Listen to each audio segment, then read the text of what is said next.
Hello friends, first of all, I welcome to all on my YouTube channel grand classes. Grand classes पे आप लोगों का स्वागत है।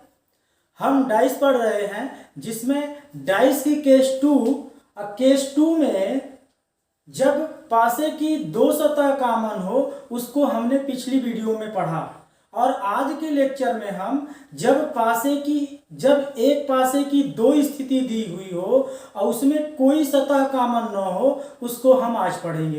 यानी हमारा आज का लेक्चर क्या होने वाला है, हमारा आज का लेक्चर पासे की दो पोजीशन दी हुई होगी जिसमें कोई सतह कॉमन नहीं होगी। यानी केस टू जब एक पासे की दो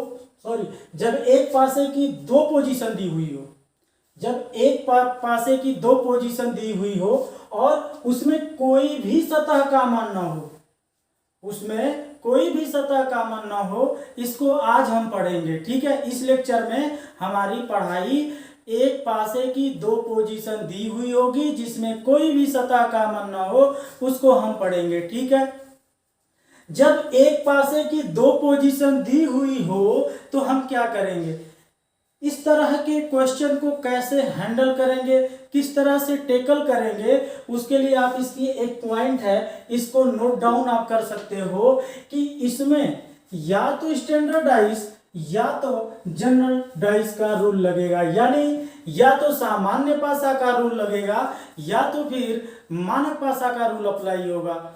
यदि एक पासा के जो दो पोजीशन दिए हुए हैं, यदि हम उसको देखें, यदि वो एक सामान्य पासा है तो वहां सामान्य पासा का रूल अप्लाई होगा, यदि वो मानक पासा है तो वहां पे हम मानक पासा का रूल अप्लाई करेंगे। सामान्य पासा और मानक पासा दोनों हम पिछली वीडियो में कर चुके हैं।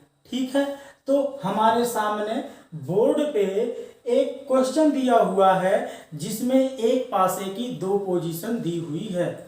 अब एक पासे की दो पोजीशन दी हुई है तो आप यहां देख सकते हो, यहां पे कोई ऐसी सतह नहीं दिखाई दे रही है जिसमें कि कोई अंक कॉमन हो।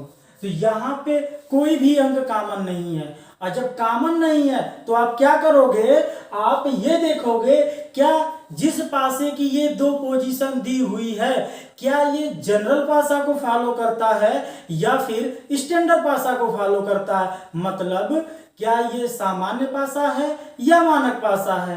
तो आप ये पहले बताओ सामान्य पासा की कंडीशन क्या होती है या मानक पासा की कंडीशन क्या होती है। तो यदि हम पीछे के लेक्चर में जाएं तो पीछे हमने क्या पढ़ा था, हमने यही पढ़ा था कि एक दिया हुआ पासा सामान्य पासा तब कहलाएगा जब उसकी संगत सतहों का योग क्या हो, 7 हो। उसकी संगत सतहों का योग क्या हो, 7 हो, तो वो कैसा पासा कहलाएगा, सामान्य पासा कहलाएगा। यदि संगत सतहों का योग 7 नहीं है तो वो मानक पासा कहलाएगा।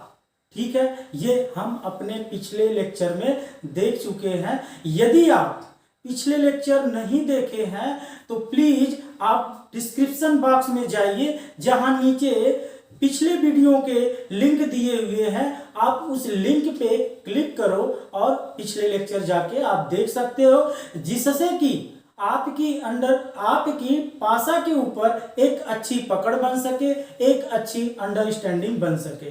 ठीक है, तो अब हम यहां आते हैं, पहले हम इसको चेक करेंगे कि क्या ये दिया हुआ पासा मानक पासा है या स्टैंडर्ड पासा है। तो इसको चेक करने के लिए हमें किसके पास जाना पड़ेगा, हमको संगत सतह के पास जाना पड़ेगा।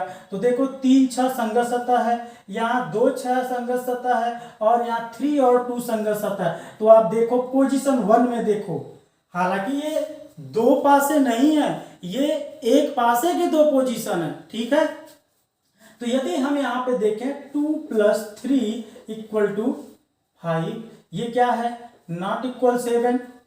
अब मैं 2 और 6 की बात करूं, 2 + 6 = 8, ये भी नॉट इक्वल टू 7 है। ठीक है, अब उसके बाद मैं 6 और 3 की बात करूं तो 6 + 3 = 9, ये भी नॉट इक्वल 7 है।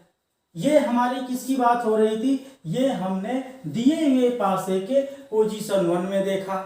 अब यदि मैं पोजीशन 2 में देखूं तो पोजीशन 2 में आप देखो, यदि आप 1 + 5 को ऐड करोगे तो 6, ये नॉट इक्वल 7।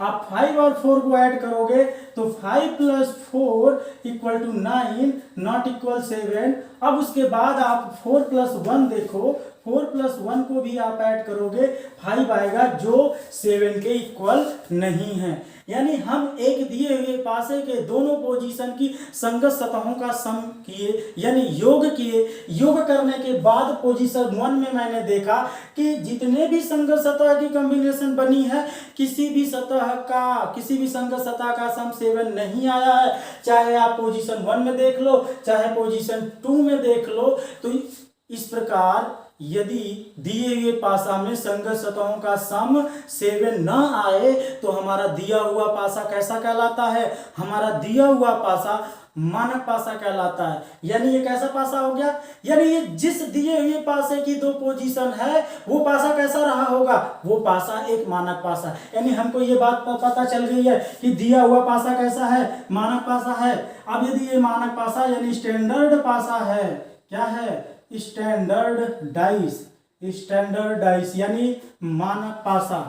क्या है भाई, ये हमारा एक मानक पासा। अब मानक पासा हमको पता लग गया कि ये दिया हुआ क्या है, एक मानक पासा है। अब मानक पासा है तो हमको कुछ नहीं करना है, हम सीधा सीधा जानते हैं कि मानक पासा में दो विपरीत सतहों का सम 7 होता है।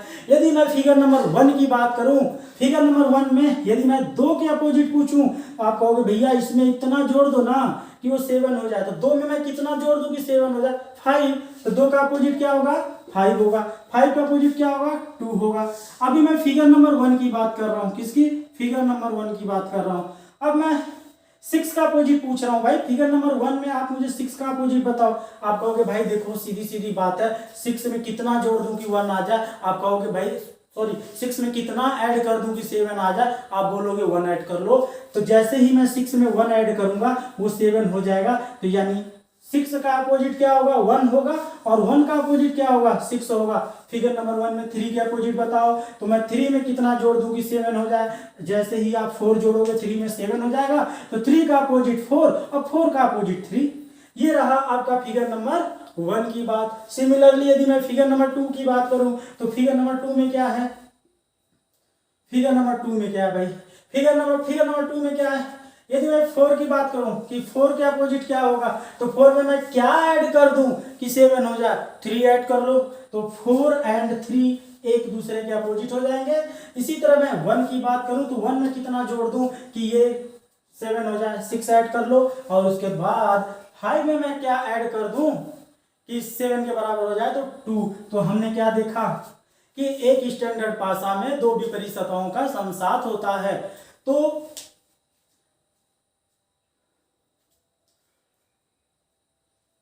यानी जब एक पासे की दो पोजीशन दी हुई हो, जब एक पासे की दो पोजीशन दी हुई हो, उसमें कोई सतह कॉमन न हो, तो उसके क्वेश्चन को कैसे हैंडल करना है, दिया हुआ पासा सामान्य पासा है या स्टैंडर्ड पासा है।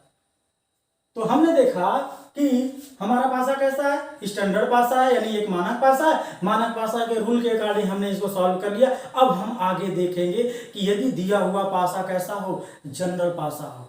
ठीक है, तो हम इसको रब करते हैं और आगे सामान्य पासा को देखेंगे। हाँ, तो ये हमारा क्वेश्चन है। अभी हमने स्टैंडर्ड डाइस को किया, अब अगला क्वेश्चन हमारा है जो जनरल डाइस है। ठीक है, अब ये एक जनरल डाइस है, वो भी किसका, एक पासे की दो पोजीशन दी हुई है जिसमें कोई सतह कॉमन नहीं है, उसमें भी एक ऐसा पासा है। ये पासा जनरल यानी सामान्य पासा। अब ये सामान्य पासा है, हमें 5 का अपोजिट बताना है। ठीक है, तो हमको बिल्कुल पता है कि जब सामान्य पासा होता है तो हम अपोजिट, मतलब एक सतह का अपोजिट सतह पे कौन सा अंक आएगा वो हम बता ले जाते हैं। हमने इसको पढ़ भी रखा है। ठीक है, तो अब ये बात देखो, आप हमें 5 का अपोजिट चाहिए, लेकिन 5 का तो अपोजिट चाहिए, आप ये बिल्कुल बता लोगे, लेकिन क्वेश्चन इस पे सॉरी ऑप्शन किस तरह से सेट किए जाएंगे, ये बड़ी बात है। यानी इस पे कुल 3-4 तरह के ऑप्शन सेट होंगे, उस ऑप्शन को हम सेट करने जा रहे हैं। ठीक है, तो फिर आप ऑप्शन को पहले हम लोग देख लेते हैं, उसके बाद इसका एक्सप्लेनेशन देखेंगे। ठीक, तो ये है आपका ऑप्शन ए। ठीक है, ये हमारा क्वेश्चन था और इस पे हमने ये आपको ऑप्शन सेट करके दिए हैं। आपको ये बताना है कि 5 का अपोजिट क्या होगा। ठीक है, यानी 5 का विपरीत क्या होगा। तो क्वेश्चन नंबर 1 में जो ऑप्शन सेट हुआ है ये है, क्वेश्चन नंबर 2 में ऑप्शन ये सेट किया गया है और क्वेश्चन नंबर 3 में ऑप्शन ये सेट किया गया। तीनों में आपको 5 का विपरीत बताना है। इसमें भी 5 का विपरीत क्या होगा, सॉरी एक ऑप्शन छूट गया है, एक ऑप्शन छूट गया है, तो यहाँ पे अभी इस ऑप्शन को मैं लिख देता हूँ कि ऑप्शन क्या होगा। बट आपको ये ऑप्शन सेट किए गए हैं 5 का विपरीत बताना है। ठीक है, अब आप देखो, अब इस पासे के पास आओ, अब इस पासे को चेक करो कि क्या ये दिया हुआ पासा जनरल पासा है कि मानक पासा है। तो उसके लिए हमें कहाँ जाना होता है, संगत सतह। क्या ये 7 देगा, ये 7 नहीं देगा, ये 6 देगा, नॉट इक्वल टू 7। इनको देखो, ये 7 आपको दे रहा है, ये 7 के इक्वल है। तो जैसे ही 7 के इक्वल हो जाए तो दिया हुआ पासा कैसा कहलाता है, दिया हुआ पासा एक सामान्य पासा यानी जनरल डाइस कहलाता है। तो ये हमारा डाइस कैसा है, ये सामान्य पासा है। कैसा पासा है, सामान्य पासा है। अब सामान्य पासा है तो आप बिल्कुल बता सकते हो कि 5 के विपरीत क्या होंगे। 5 का विपरीत 1 और 2 तो नहीं हो सकता। तो जो छुपी हुई सतह यानी अगले पे जो अगले डाइस पे जो आएगा, यानी 5 का अपोजिट या तो 3 होगा या तो 4 होगा या तो 6 होगा। ठीक है, या तो 3 होगा या तो 4 होगा या तो 6 होगा। ये 5 का अपोजिट है। अब आपको बताने हैं कि इसमें ऑप्शन कौन से सही होंगे। ठीक है भाई, तो वहां पे हमारा क्वेश्चन नंबर 2 में एक ऑप्शन छूटा हुआ है, उसको मैं लिख दे रहा हूं भाई। वो ऑप्शन क्या है, वो ऑप्शन हमारा 6 है। ठीक है जी, अब देखो, यदि मैं क्वेश्चन नंबर 1 की बात करूं तो क्वेश्चन नंबर 1 में क्या सही होगा। क्या 5 का अपोजिट 3 और 1 है, जी नहीं। 5 का अपोजिट तो 3 या 4 या 6 हो सकता है, लेकिन यहाँ ऑप्शन 1 में क्वेश्चन नंबर 1 के ऑप्शन ए में कह रहा है कि 1 या 3 हो सकता, 1 नहीं हो सकता। 1 क्यों नहीं हो सकता, क्योंकि यहाँ 1 5 की संगत सतह है। तो दो संगत सतह कभी भी एक दूसरे के विपरीत नहीं हो सकती, तो इसलिए ये वाला ऑप्शन कैंसिल आउट हो जाएगा, क्योंकि 1 5 का अपोजिट नहीं है। अब क्वेश्चन नंबर 1 में ऑप्शन नंबर बी पे आओ। ऑप्शन नंबर बी में कह रहा है कि 2 या 1 होगा, यानी हमारे 5 का जो विपरीत होगा वो कह रहे हैं कि 2 या 1 होगा। लेकिन हमारे 5 का अपोजिट क्या है, या तो 3 है या तो 4 है या तो 6 है। तो 2 1 हो सकता है, नहीं हो सकता। क्यों नहीं हो सकता, क्योंकि 5 की संगत 2 है और 5 की संगत 1 है, तो संगत सतहें कभी भी विपरीत नहीं हो सकती, इसलिए हमारा ऑप्शन बी भी गलत होगा। ठीक है, अब ऑप्शन सी देखो। ऑप्शन सी में क्या है, 3 या 4 यानी 3 या 4 हो सकता है। तो बिल्कुल हो सकता है, क्योंकि 5 का अपोजिट या तो 3 होगा या 4 होगा या 6 होगा, तो इसलिए option C is the right answer. क्या डी हो सकता है, क्या डी में कह रहे हैं कि 4, हाँ 4 तो हो सकता है, लेकिन 2 नहीं हो सकता। 2 क्यों नहीं हो सकता, क्योंकि 2 5 की संगत सतह है, इसलिए हमारा option D is wrong answer. ठीक है, अब देखो क्वेश्चन नंबर 2 पे आओ। क्वेश्चन नंबर 2 का जो ऑप्शन सेट हुआ है उसमें आपसे यही पूछा जा रहा है कि 5 का अपोजिट क्या होगा। तो इनका कहना है कि 5 का अपोजिट 3 या 4 या 6, तो सही बात है, 3 हो सकता है, बिल्कुल राइट। 4 भी हो सकता है, ये भी सही है। 6 भी हो सकता है, ये भी सही है। तो भैया फिर किसको करोगे, किसको यहां से पिक करोगे, ऑप्शन ए को कि ऑप्शन बी को कि ऑप्शन सी को। यानी आप यहाँ डिसाइड ही नहीं कर पा रहे हो, निर्धारित ही नहीं कर पा रहे हो कि मैं ऑप्शन ए पे लगाऊं कि मैं ऑप्शन बी पे लगाऊं कि मैं ऑप्शन सी पे लगाऊं। तो फिर क्या करोगे, तो आप लास्ट में बोलो कि हम तो निर्धारित ही नहीं कर पा रहे हैं, यानी हमारा ऑप्शन कौन सा सही हो जाएगा, हमारा option D is the right answer. ठीक है, अब आगे हम आ गए क्वेश्चन नंबर 3 में। कहां पे आ गए, क्वेश्चन नंबर 3 में। क्वेश्चन नंबर 3 में आप देखो तो 5 का अपोजिट 3 है, 4 है, 6 है। यहां पे 3 है, 4 है, 6 है, 2 है। अब यहाँ पे बात फंस गई, क्योंकि यहाँ तो आपको आंसर करना ही करना है। अब करना है तो किसको करोगे, ए को करोगे तो बी नाराज हो जाएगा, सी भी नाराज हो जाएगा। बी को करोगे तो ए और सी दोनों नाराज हो जाएंगे, सी को करोगे तो ए और बी दोनों नाराज हो जाएंगे। तो फिर करोगे क्या, क्योंकि इसमें नन ऑफ द एबव भी नहीं दिया है, सी एंड डी भी नहीं दिया है, तो फिर किस पे टिक करोगे। तो जब इस तरह की सिचुएशन बने, एक सामान्य भाषा में जब इस तरह की सिचुएशन बने कि आपको आंसर करना ही करना है, तो इस स्थिति में टॉप का अपोजिट क्या होता है, टॉप, साइड का अपोजिट क्या होता है, साइड, और फ्रंट का अपोजिट क्या होता है, फ्रंट। यानी कहने की बात ये हो गई कि जब जनरल भाषा में आपको आंसर करना ही हो तो उस स्थिति में टॉप सरफेस का अपोजिट टॉप सरफेस होता है, ठीक है। फ्रंट सरफेस का अपोजिट फ्रंट सरफेस होता है, और साइड सरफेस का अपोजिट साइड सरफेस। अब ये साइड सरफेस में लेफ्ट सरफेस भी हो सकती है और राइट सरफेस भी हो सकती है, ठीक है। तो बताओ यहाँ टॉप क्या है, 2 है, यहाँ टॉप क्या है, 3 है। तो इसमें यदि मैं बात करूं तो 2 का अपोजिट क्या होगा, 3 हो जाएगा। 1 का अपोजिट क्या होगा, 1 का अपोजिट 4 हो जाएगा, और 5 का अपोजिट क्या होगा, 6 हो जाएगा। तो 5 का अपोजिट क्या होगा, 6 होगा। तो इस बेस पे हमारा आंसर सी सही होगा। लेकिन आप ये कब करोगे, जब आपको एक आंसर देना ही देना हो। जैसे यहाँ 5 का अपोजिट 3 भी है, 4 भी है, 6 भी है, बट आप ये डिसाइड नहीं कर पा रहे हो कि हम कौन सा आंसर टिक करें। तो जब इस तरह की सिचुएशन बने एक सामान्य भाषा में, तो आप टॉप का अपोजिट टॉप लोगे, फ्रंट का अपोजिट फ्रंट लोगे, और साइड का अपोजिट साइड सरफेस लोगे, ठीक है भाई। तो हमने आपको आज के लेक्चर में क्या समझाया या क्या बताने की कोशिश की है कि एक पासा दिया होगा, उसकी एक पासा दिया होगा, उसकी 2 पोजीशन दी हुई होगी, जिसमें कोई सतह कॉमन नहीं होगी। यदि कोई सतह कॉमन नहीं होगी तो यहाँ पे हम स्टैंडर्डाइज या जनरल डाइज का कॉन्सेप्ट अप्लाई करेंगे, ठीक है। उसके बाद हमने उस पे बेस्ड क्वेश्चन देखे कि क्वेश्चन किस तरह से हम हैंडल करेंगे, तो हमने क्वेश्चन भी कर लिया।